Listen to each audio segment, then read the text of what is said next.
Buonasera a tutti, good evening and welcome to the Italian Radio Hour. Io sono Viviana and I would like to welcome back our regular listeners and also welcome any new listeners. Also be sure to like us on Instagram and Facebook at Italian Radio Hour and subscribe to our YouTube channel to catch up on any past video interviews. Vorrei dare il benvenuto ai nostri ascoltatori da tutto il mondo, grazie per essere con noi anche oggi, mentre continuiamo il nostro viaggio per l'Italia e la cultura italiana.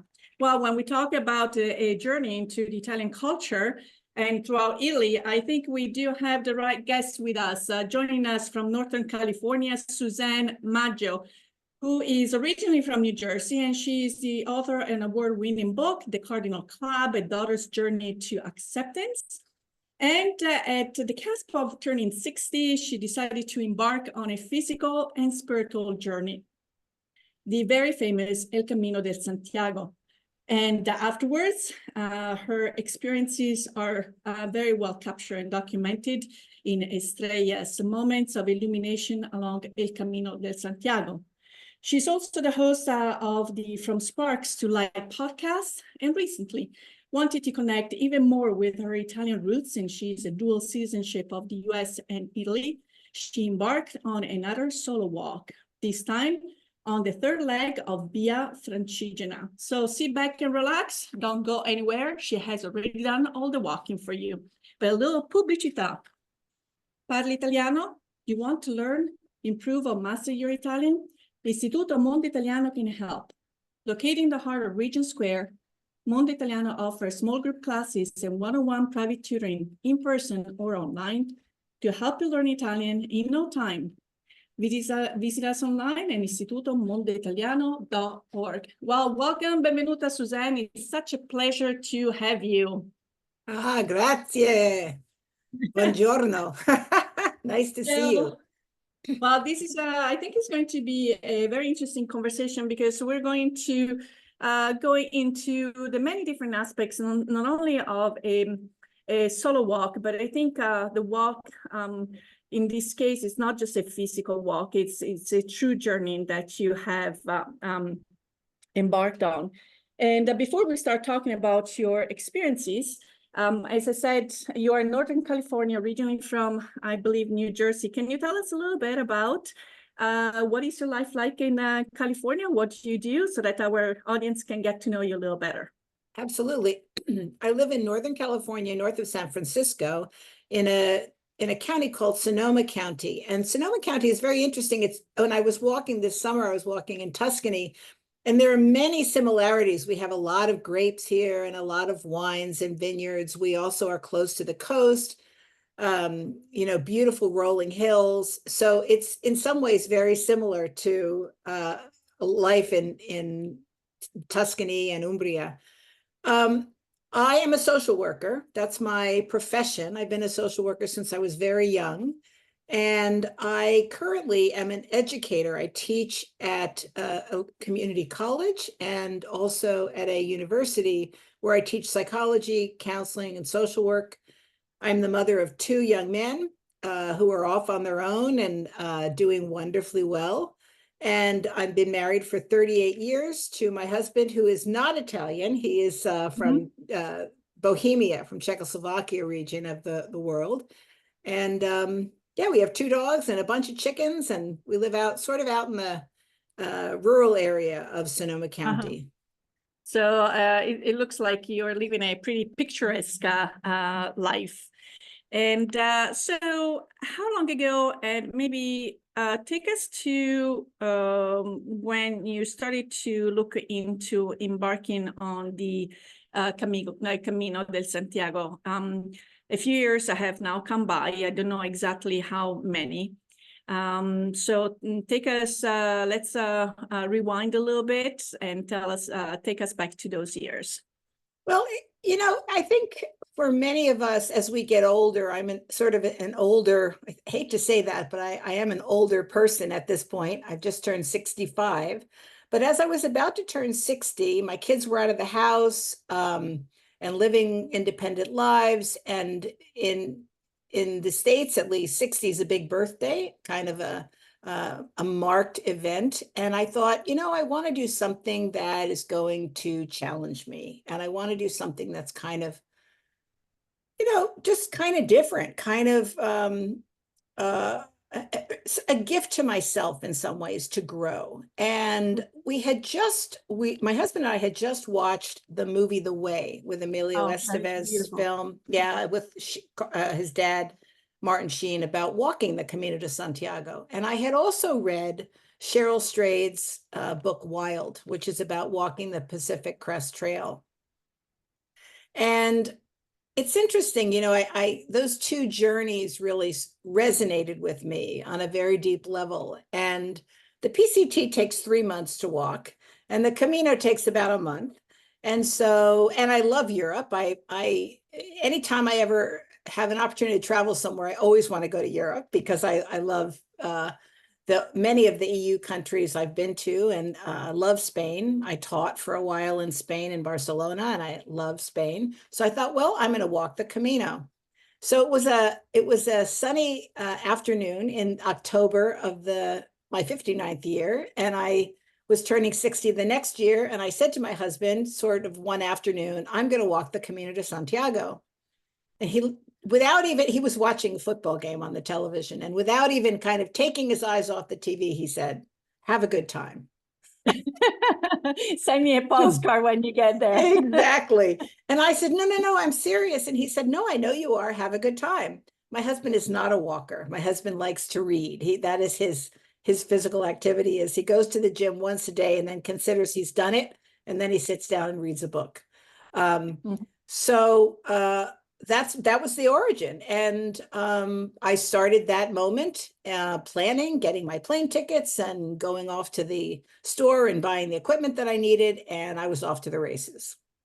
So I might get a little too personal here, so feel free to divert or dodge the question. But I think you also had a big loss in your life that you were coping with, and that was actually what became the results of the Cardinal Club.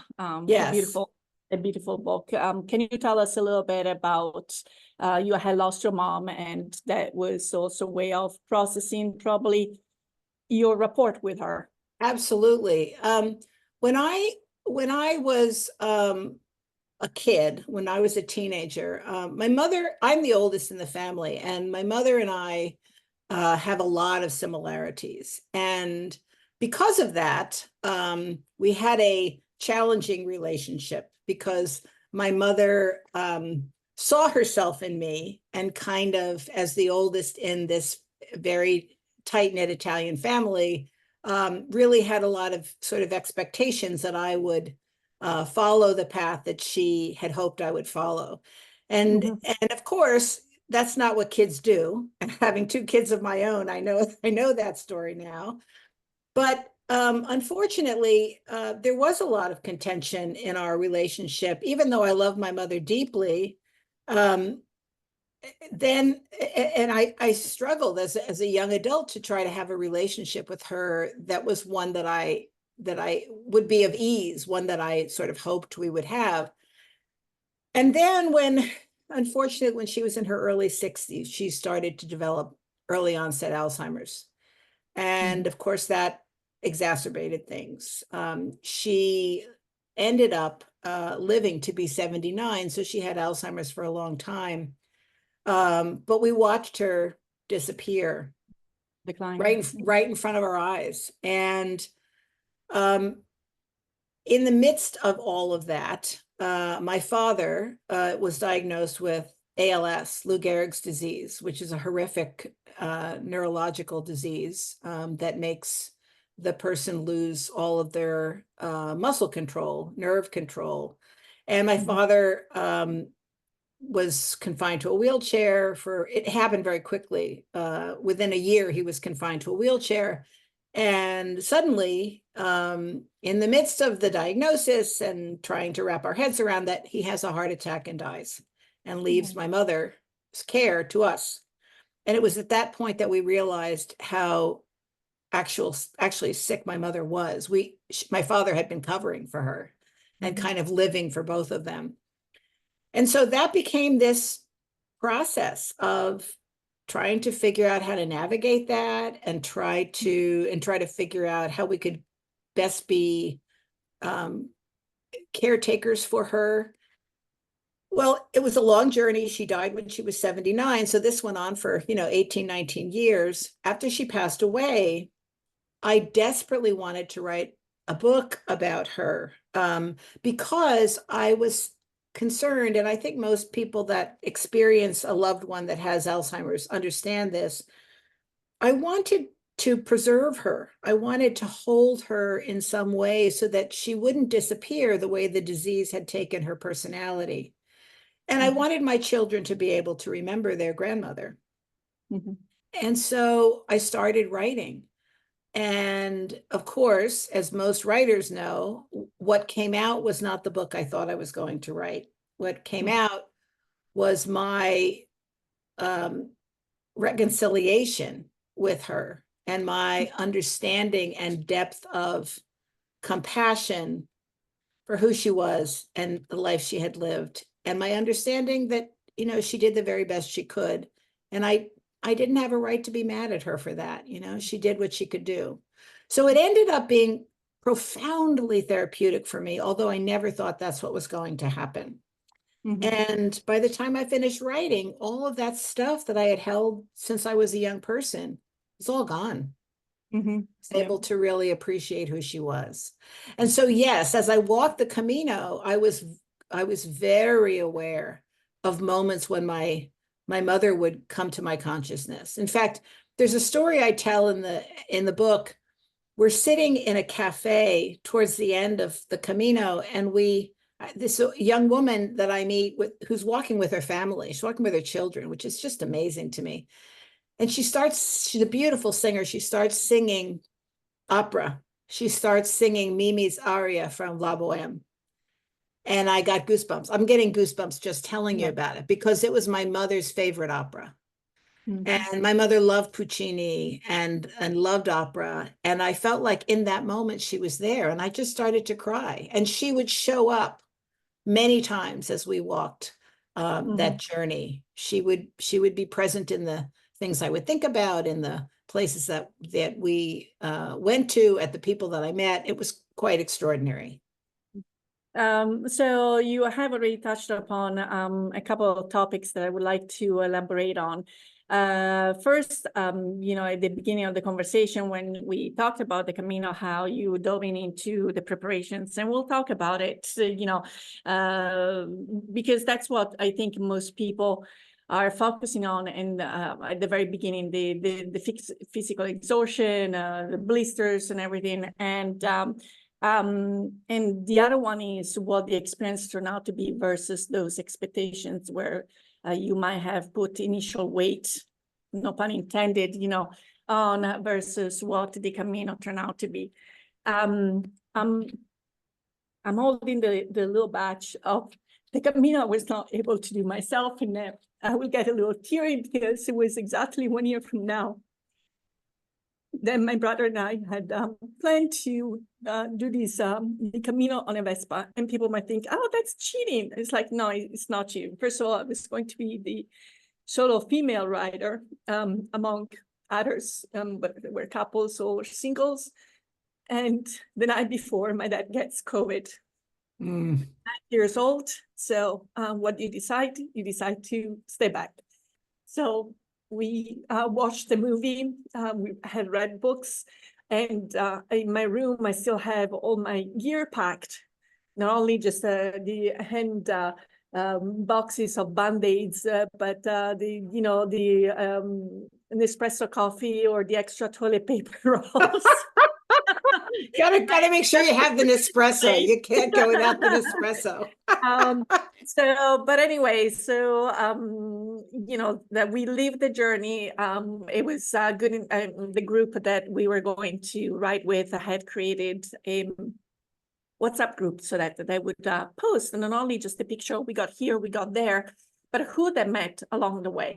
And so somehow we were that extended part of the family, because that's what I think it's eventually becomes to be it's a different you with other people that, 5 minutes earlier you didn't know, and before you know, you start leaning on them. So I would like you to elaborate on the practical, the prep, the packing, and then how the journey unfolds, how the shift, and how the importance shifts from the physical to, let's say, the spiritual. Yes, thank you for sharing your own experience. And it is really, that's a Camino experience too, even though you didn't get to go. The Camino in many ways is a metaphor for life. And that's what happens when we're making plans, that sometimes we have to change our plans and life doesn't unfold the way we expect it to. And that is one of the things I learned on the Camino, for sure. I have to say that the staying back, and sorry for the interruption, was as true of a journey as going on a trip, because both my brother and I are people that love to travel, and but then you have to test a different part of your personality of again, staying back. So sorry for the interruption. No, that's exactly right, and believe me, I understand.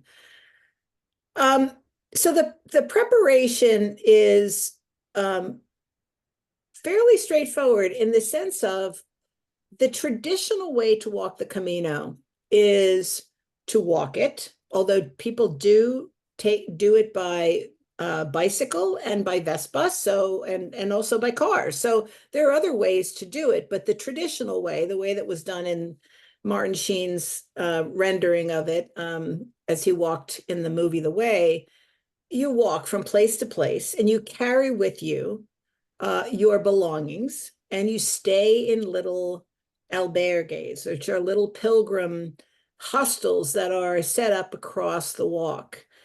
So in order to do that, obviously you need things like a backpack and good walking shoes and a water supply, and you bring with you clothing and first aid supplies. But you learn very quickly that you want to go as light as possible. So it becomes really an exercise in minimizing your needs. So instead of like 5 outfits, you bring 2, 2 shirts and 2 shorts. You bring good quality socks. You bring something for the rain because you walk when it's raining. You bring something to sleep in. And the idea is to not carry more than 10% of your body weight. Mm-hmm. And that's harder than you would think. All walks, I've done 3 distance pilgrimages at this point, and my pack has been too heavy on every one of them. Someday I'll get it right, but I'm carrying a pack of about 20 pounds, and that's pretty heavy to carry for a month. Also, what I did in preparation was I walked at home. I would go out on weekend long hikes, because when you're walking distances of 15 to 18 miles a day, 20 kilometers, 22 kilometers. It's a lot of walking. So you have to understand the toll that takes on the body. But at the same time, no matter how prepared you are physically, when you think you get there, you realize that walking day to day in the temperature, up and down mountains, 18 miles every day is a lot. And as prepared as you think you are, you're never as prepared as you need to be. And so that first week becomes really about walking yourself into shape. Mm-hmm. Now, there are lots of ways to do it. Some people don't carry their belongings. Some people send them from place to place. They have a car service. Well, you can leave a suitcase and they can take it to the next town. Some people, like I said, go on bicycle. So you're looking at it something very different. Some people, instead of staying in albergues, stay in nice hotels. So if they stay in a nice hotel, they don't have to bring the sleeping accommodations, right? You don't have to bring a sheet because you're in a bed in a hotel. So it really depends on how you choose to do it. Mm-hmm. And when we talk about kind of the modality of doing it, it's not just a physical modality as we are focusing on right now, but it's also the spirit. Some people want to mind their own business. Some others are looking for company, or even people that thought that we're going to mind their business and start relying, making new friends. So you create this Camino family, so to speak. Now, you can elaborate more on that. I don't know if there is anyone that struck, with you, but by looking also at the movie and also reading some other stories, there is at some point, if the body gives in a little bit, maybe the need to stay that one day behind. But then your group goes, your family moves on, and you have to deal now with those additional, I don't know, emotions. So tell us a little bit about if there was any character that, or maybe you kept in touch with, or maybe whose story was really important to you to keep on going. And did you experience having to leave a family behind, or kind of being left by a family? Absolutely. Oh my gosh, so much of what you just said resonates with my own experience. You know, I went alone. I like to travel on these kinds of journeys alone because I find that it helps me really push myself and frees me up to meet new people, to try new things. And I'm a little outside of my comfort zone. And I have learned that for me, that's a really good way to travel. Um, I, on the very first day, met a couple, Debbie and Pat, from Arizona. So they live near me, in terms of state, they not really near me, but in the next state over. And we met in a restaurant, and I happened to say, "Oh, I'm starting the Camino tomorrow," and of course they were too. And so then we started walking. Within a day or two, we kind of found each other as we were walking. Not the first day, but along the way. I met so many amazing people, but one person that comes to mind, I met early on, and I write about him in the book, and I call him Oklahoma because I never actually remembered his name, but he was from Oklahoma. And he was walking with his sons, and he was carrying on his back the ashes of his wife, who had passed away a few years before from multiple sclerosis. And he and I walked for many miles and talked, and he shared with me that when his wife was still alive and she was confined to a wheelchair, she had always wanted to walk the Camino. And her husband and her sons made it happen for her. And so they brought her to Spain, and they pushed her across the whole journey, which is a remarkable feat in itself. And then they had an amazing time. He talked about how difficult it was in certain areas, and how people stepped up and helped out. And there is a thing that happens on the Camino that you were referencing, which is sort of you become part of a larger pilgrim family. And we sort of build very deep bonds with one another. And in fact, the truth is that many of the people that I met on all of my Caminos, I'm still in touch with very closely. And I, in fact, just came back from visiting a couple in Dublin that I met on my first Camino that I talk about in the book as well. But this guy now, years later, I think it was 5 years later, here he is. He'd promised his wife he would bring her ashes to Santiago, and there they were. And he was carrying it in his pack, and they were walking. And I just thought that was just an extraordinary gift. It was an extraordinary gift for him to give that to her. And it took a tremendous amount of effort, not only by him, but by his boys as well. And then to give her that gift of bringing her ashes where she longed to be. you know, stories like that just kind of, they just really inspired me. I found that really extraordinary. There was another young man that I talk about in the book who was a 21-year-old who had just gotten out of the military in South Korea. And, you know, he shared with me what it was like for him to serve. And one of the things that he said to me was that at the time, the president back in 2019, when I walked, of the United States, was a very active Twitter user, and he was tweeting sort of comments or kind of egging on the ruler of North Korea. And so every time he would tweet something, North Korea would launch a missile towards South Korea. And at the time, this young man, who of course I didn't know it then, was there on the front lines, having to defend his country, having to defend his family, having his own life threatened.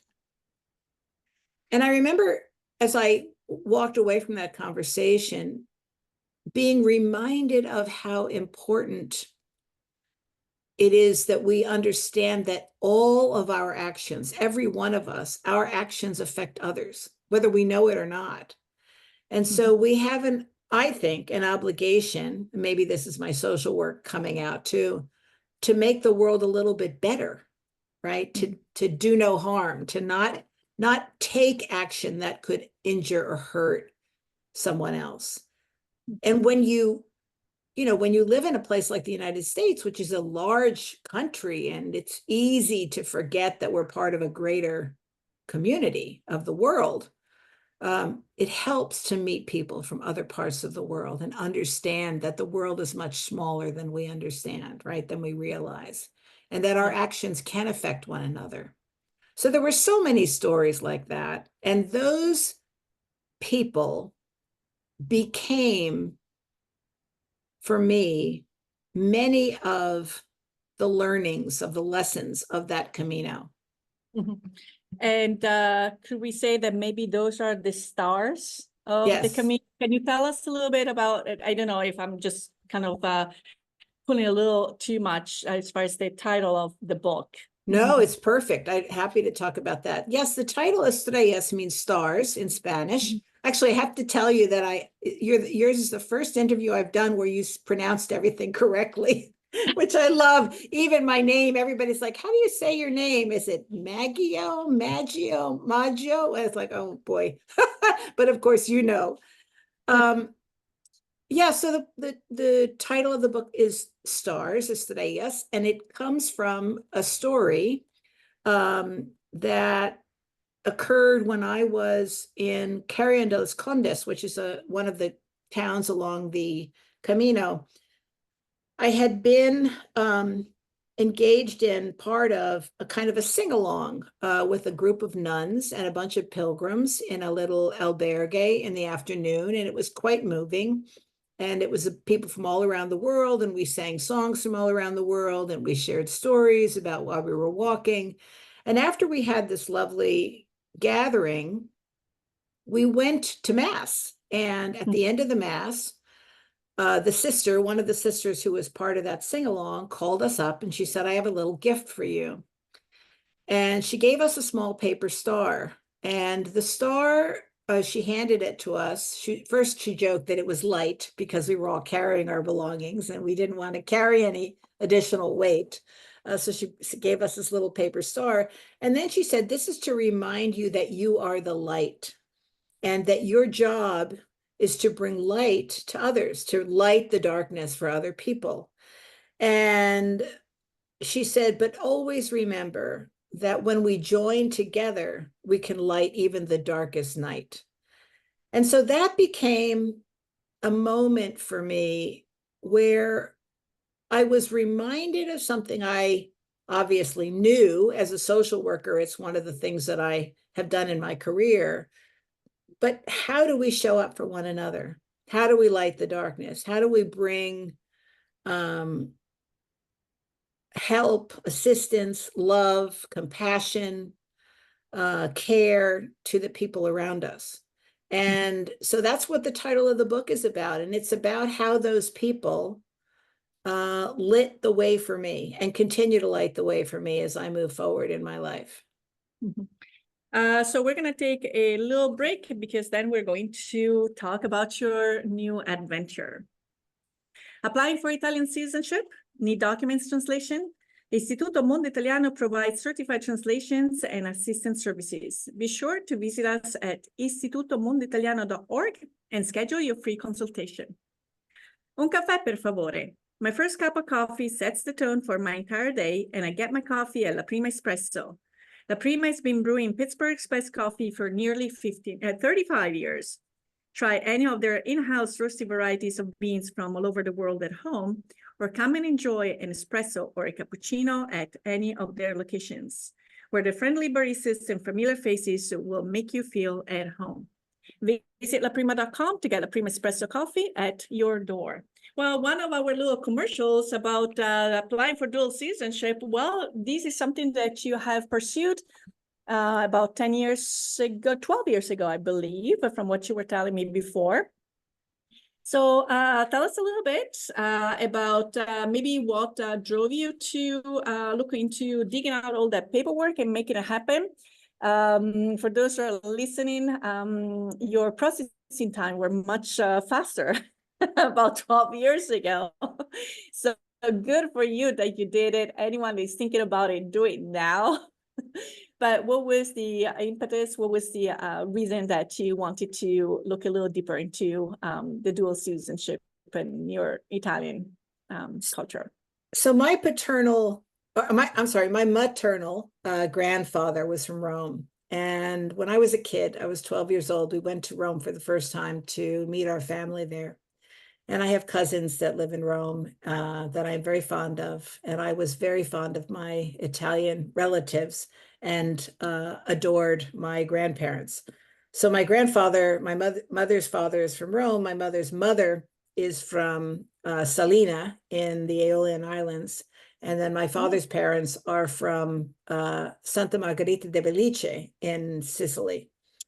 And so I'm Italian, 100% Italian all the way through and through. And so as I got older, I had always loved my Italian heritage. It was very important growing up. And I loved those trips to Italy and to Europe when I was a kid. And then when I got a little bit older, when I got to be, sort of an adult, and I started thinking, I want to kind of dig a little deeper into that. I want to kind of embrace that in a way that has a little bit more meaning. It's one thing, and in the US, there are a lot of people that are quote unquote Italian Americans. And while I was an Italian American, I thought of myself really as an Italian, not an Italian American. Even of course I am American. And so I sort of set about trying to get citizenship. I found out that I could because my grandfather was still an Italian citizen when my mother was born.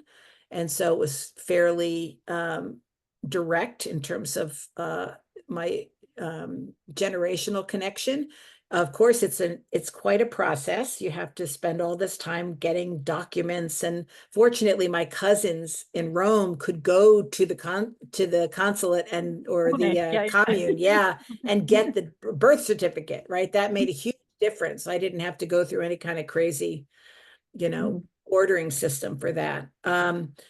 But yeah, so I applied for that, and then I applied in August of 2012, and I came back from Barcelona, teaching in Barcelona, of January of 2013 with a letter from the consulate saying, you've been accepted. So I quickly applied for my passport, and I've been a passport carrying Italian citizen ever since, and quite proud of it. Fantastic. And Barcelona was already lurking on you. Maybe the connection was not made that you would go back there for a different mission.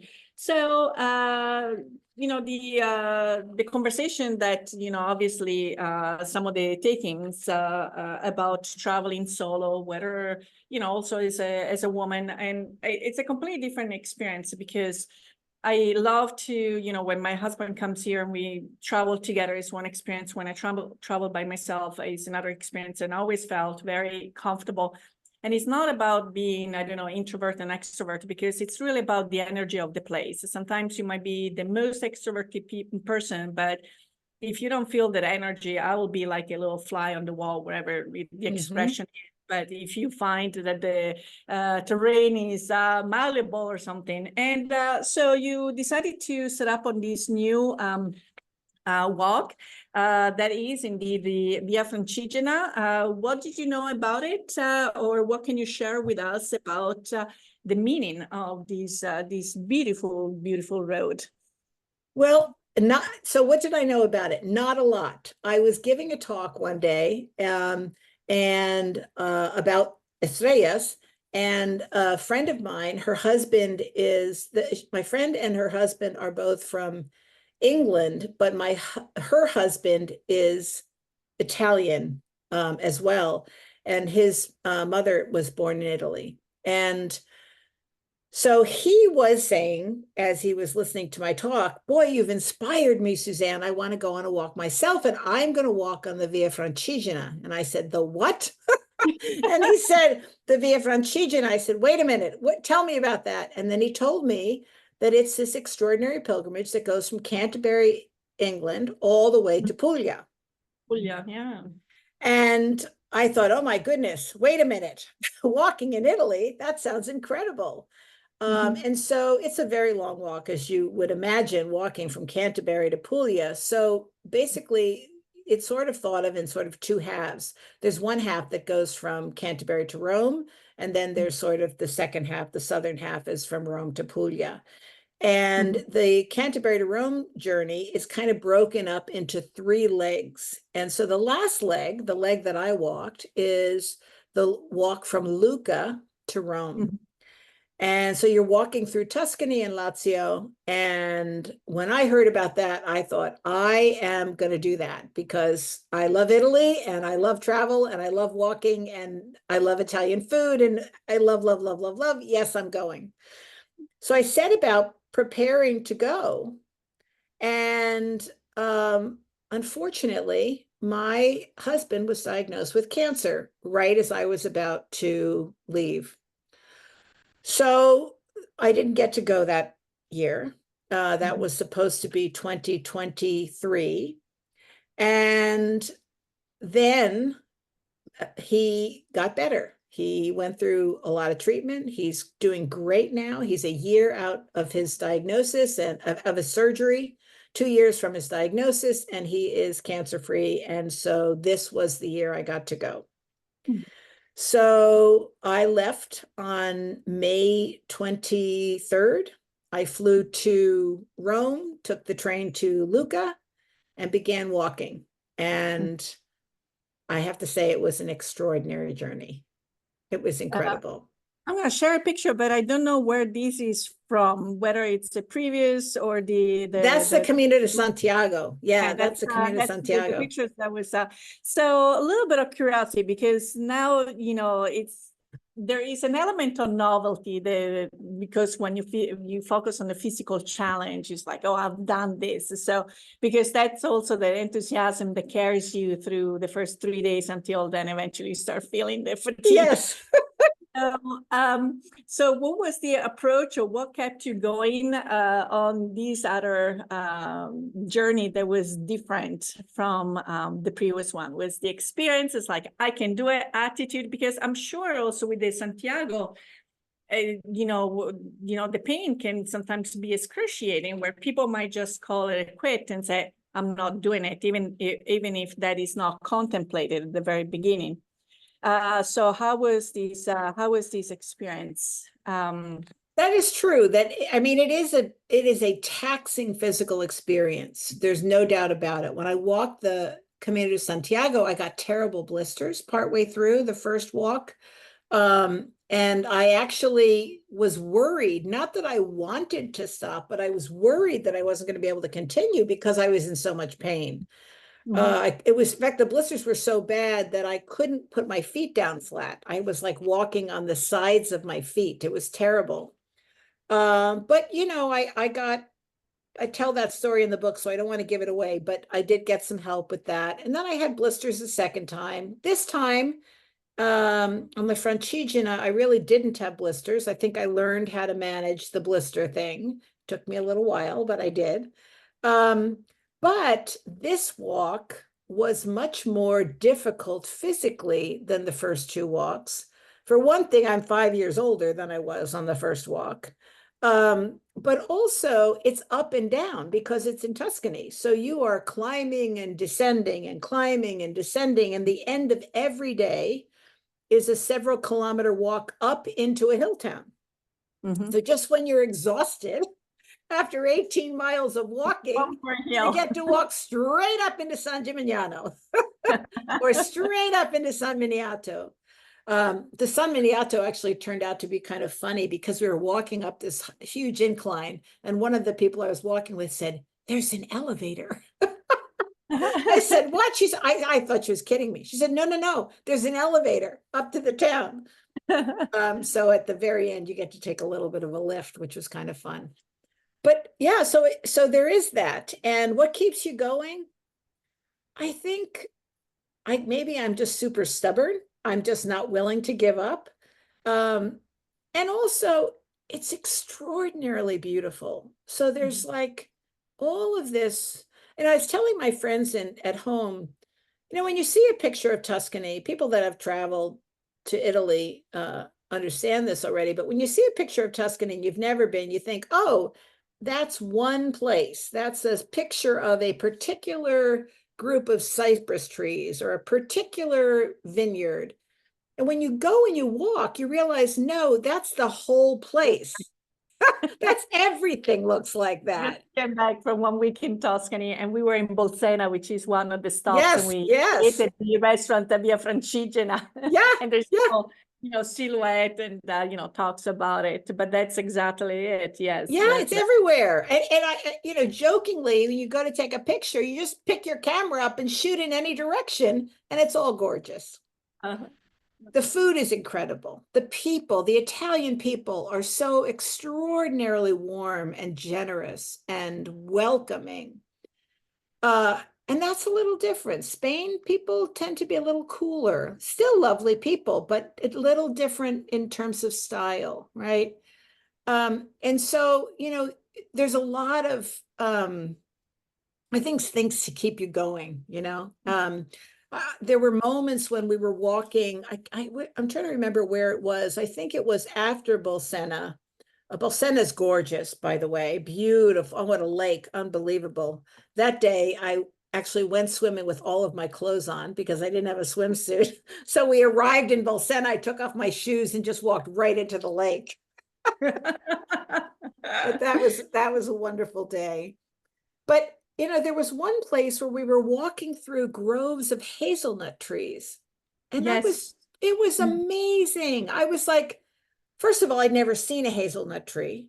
But second of all, to literally not walk past them, walk through them. So you could touch the leaves and see the hazelnuts growing. And that kind of beauty is it's just remarkable.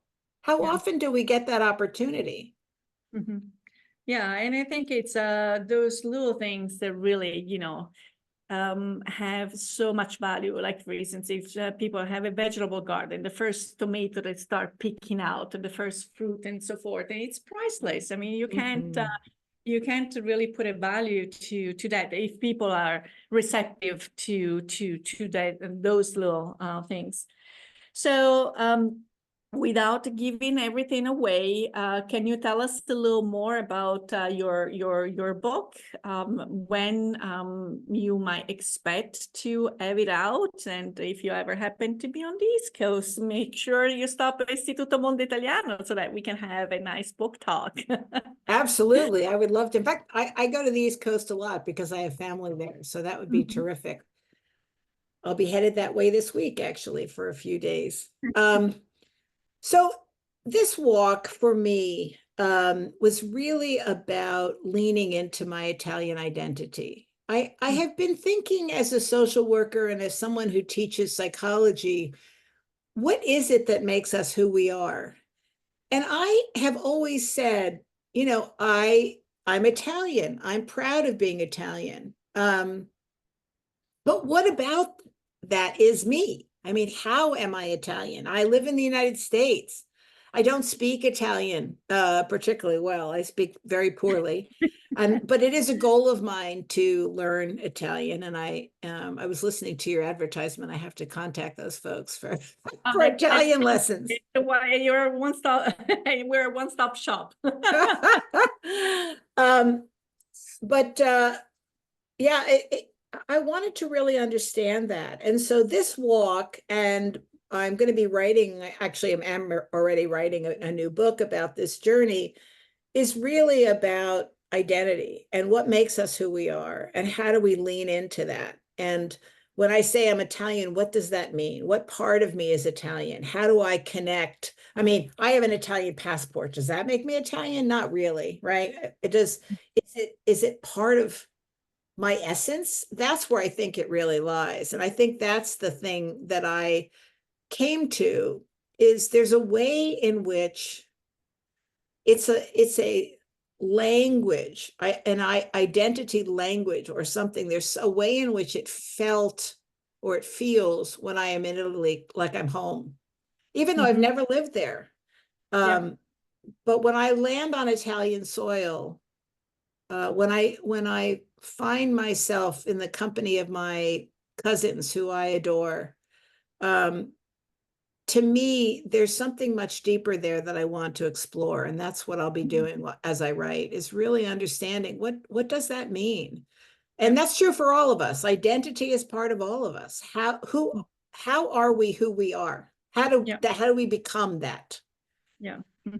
Yeah, because there is you feel that there are some common values, and that makes you feel that you belong to, say, to that pack, let's put it that way, instead of another one. And you know, there might be the values and the foods, or maybe the songs or the opera that you heard in the house, and so forth. And so wanted to get on that cultural journey, you know, that identity journey. Yes. Really what is going to complement that 20-page booklet, no, I don't know how many pages are in a passport, where you feel that you have really truly claimed that Italian citizenship. I mean, I am my dual citizen myself. I was born, raised, and educated in Italy, so my cultural background is very much Italian, but I can make some mean chicken wings that people might say, that's not, you know, what you recognize America with. But my way of dealing, my business style, so forth, is more American, and I embrace one and the other. We don't have to give up one over the other. And they just kind of allow the ones that have not had our experience to understand what we are going through, or what our ancestors have gone through, where it's not a black and white. There are so many different shades of gray, and they're all worth respecting and understanding. So, yeah. It was interesting that, just briefly, one of the at the end of the Francigena, you walk into Rome, and you walk into Vatican City. And I had been to Vatican City many times. But there was nothing like walking into it. It was the most extraordinary experience. But then I spent a few days in Rome, and I hung out with my cousins, and that was really fun. And my cousin Paola, who is the one who speaks English the best, and so we chatted quite a bit and spent a lot of time together. And she said, "What do you want to do when you're here? Is there anything you want to see?" Because, you know, I'd seen a lot of things already. I said, you know what I want to do? I want to go to the cemetery where our family is buried. And to me, that was one of the highlights of the trip, was going and standing in front of the monument and looking at the pictures of my great-grandparents and my great aunts and her father and mother and my cousins. And that to me, that was a moment where I kind of really was able to embrace what you said, which is, what is it? How do we claim that pack? That's my pack. Those are my people. Their stories are my stories.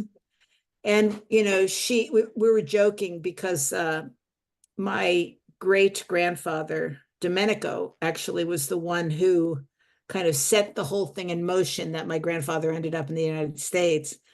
And my cousin pointed to him on the monument and said, he's the reason you were born in the United States, And you understand that those stories, that history, those decisions, those choices people make, it shapes who we are. And those people shaped who I am. And so I'm looking forward to kind of digging really deep into that as I write. Wonderful. Well, Suzanne, unfortunately, our time together is up, and the Big Ben ha detto stop, and it's time for us to say arrivederci and alla prossima. And we want to thank you for tuning in into the program. If you have any questions or comments, or if you have any topics you would like us to address, please contact us at theitalianradiohour@gmail.com. We would love to hear from you. Remember, if you or any of your family and friends have missed a prior episode or would like to listen to this episode again, subscribe to the Italian Radio Hour on YouTube or where you catch your favorite podcasts. I would like to thank my guest, Suzanne Maggio. And what was the wish that everyone has? A buon camino or something like that? Buen camino. Buen camino. So hopefully at some point, this is going to happen for me as well. We would like to thank our sponsors, Istituto Mondo Italiano and La Prima Espresso. Until next time, alla prossima. Ciao, ciao. Ciao.